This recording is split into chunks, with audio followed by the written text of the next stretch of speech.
ઇબોલાના કેસોને લઈ ગુજરાત સરકાર એલર્ટ. રાજ્યમાં એક પણ કેસ નહીં. પ્રફુલ્લ પાનછેરિયા. કોંગો, યુગાન્ડા અને સાઉથ સુડાનમાં ઇબોલા વાયરસના કેસો સામે આવતા ગુજરાત સરકાર એલર્ટ મોડ પર આવી ગઈ છે.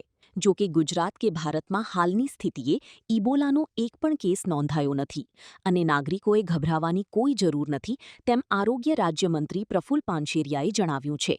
રાજ્ય સરકાર દ્વારા કેન્દ્ર સરકારની એસઓપી અને માર્ગદર્શિકાનું ચુસ્ત પાલન કરવામાં આવી રહ્યું છે. આરોગ્ય વિભાગે કોઈપણ પરિસ્થિતિને પહોંચી વળવા માટે સમગ્ર ટીમ અને તંત્રને સજ્જ રાખ્યું છે.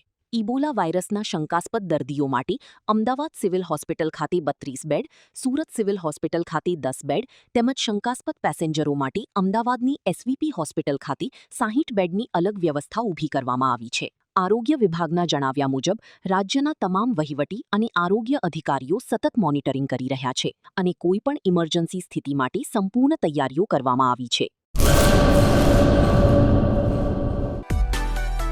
માં motor driving, safe and sure driving. Driving એ શોખ સાથે આપની મોટી જવાબદારી પણ છે. અમારા ઇન્સ્ટ્રક્ટર દ્વારા સચોટ અને સરળ માર્ગદર્શન. આપની રોજની તાલીમની માહિતી મેળવીને શું અધુરાશ છે એના ઉપર પૂરું ફોકસ કરાય છે.